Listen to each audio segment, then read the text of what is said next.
Ini semua berbedaan, tidak mungkin bisa disatukan. Jangan harap satu saat NU sama Muhammadiyah jadi satu. Satu pandangan, satu pemahaman. Tidak bisa.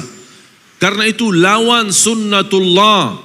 Bismillahirrahmanirrahim. Sudah lalu. Tidak perlu dipermasalahkan. Ayo kita membangun Indonesia bersama.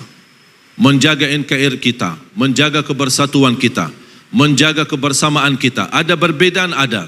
Apa yang saya sampaikan tidak semua bisa terima. Boleh, itu hakmu. Beda pandangan, beda pikiran, beda otak. Saya tidak bisa maksa untuk menerima apa yang saya sampaikan. Tetapi tetap kita saling menghormati walaupun ada perbedaan di antara kita. Saya suka kalau masuk masjid, selalu saya sesuaikan. Di mana masjid, apalagi diminta jadi imam. Kalau salat subuh saya tanya, kunut subuh tidak?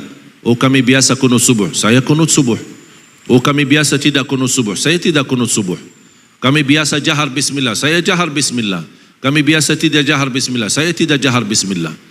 Ini semua berbedaan, tidak mungkin bisa disatukan. Jangan harap satu saat NU sama Muhammadiyah jadi satu. Satu pandangan, satu pemahaman. Tidak bisa.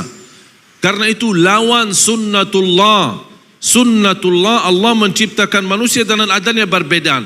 Kenapa tidak bisa disatukan? Karena beda otak. Dan tidak bisa jadikan manusia satu otak, satu fikiran, satu pandangan. Contoh sederhana, Imam Syafi'i belajar agama sama siapa? Muridnya siapa? Imam Maliki. Imam Maliki gurunya, tapi kok bikin mazhab sendiri? Tidak pernah Imam Maliki protes. Kok selama belajar sama saya terus bikin mazhab sendiri, enak-enak sih? Tidak pernah protes. Tidak pernah Imam Maliki berkata Imam Syafi'i sesat. Beda pandangan. Bahkan Imam Syafi'i sendiri punya dua pandangan, dua mazhab. Saya pernah baca satu buku sangat bagus. Sayang sekali belum ada bahasa Indonesia. Al-Imam Syafi'i wa madhabuhu al-qadim wa madhabuhu al-jadid. Imam Syafi'i dengan mazhab yang lama dan mazhab yang baru. Kok Imam Syafi'i punya dua mazhab? Ketika saya baca judulnya, kok Imam Syafi'i tak konsisten?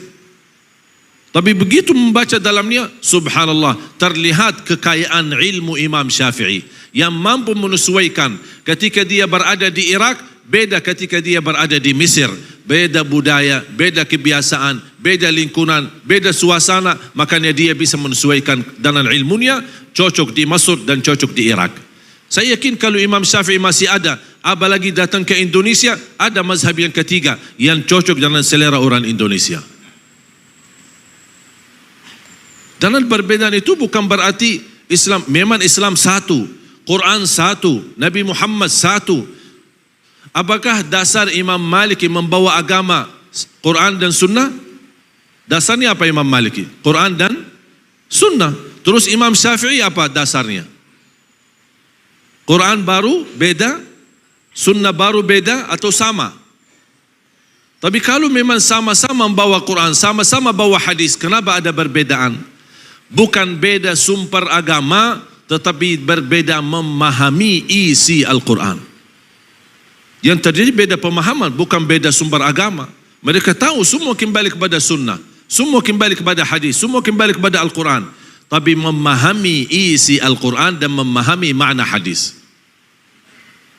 Jangankan berbeda antara Imam Malik dan Imam Syafi'i, antara sahabat yang guru mereka adalah Nabi Muhammad sallallahu alaihi wasallam, yang mereka ahli bahasa Arab murni, yang memahami bahasa Arab, yang memahami isi Al-Quran, tidak perlu dijelaskan. Tetapi banyak hal terjadi berbeda pemahaman di antara sahabat, sedangkan Rasulullah SAW membawa satu perintah. Kisah yang masyhur, hadis yang masyhur, hadis kisah Yahud Bani Quraidah. Ketika Rasulullah SAW memerintahkan mereka, kalian salat asar di Bani Quraidah. Mereka salat zuhur sama Rasul, kemudian berjalan menuju menjalani tugas ke kampung Bani Quraidah. Apa perintah Rasul? Jangan kalian salat asar kecuali di Bani Quraidah. Kalian salat asar di kampung Bani Quraidah. Rombongan sahabat jalan, di tengah perjalanan masuk waktu asar. Tolong perhatikan kisah ini. Di waktu perjalanan masuk waktu asar. muncullah dua pemahaman.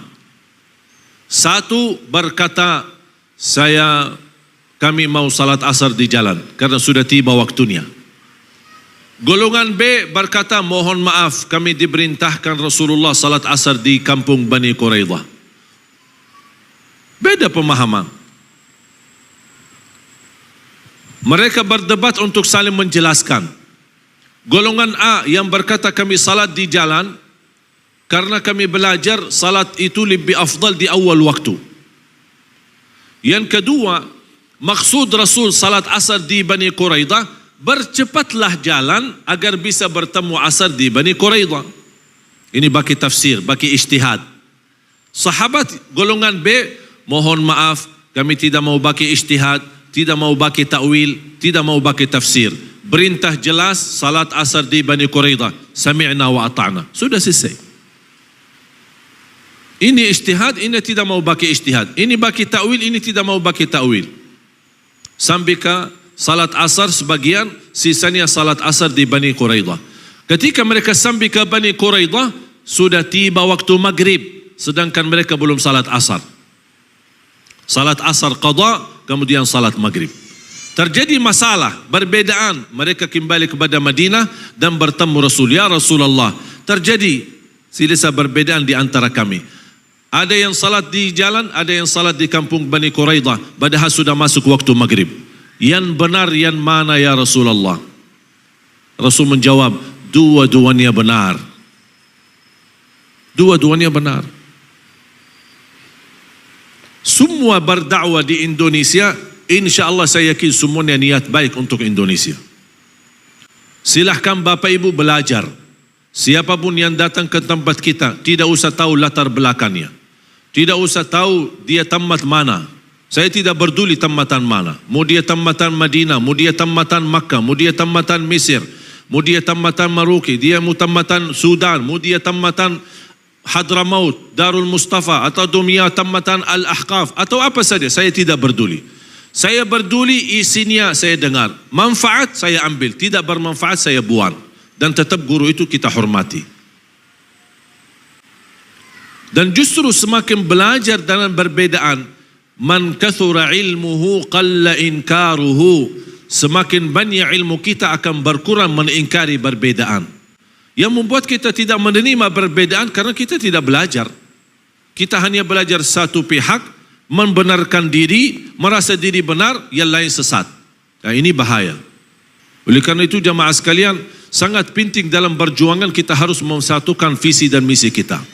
Menyatukan umat dan tujuan kita mewujudkan sejuta penghafal Al-Quran.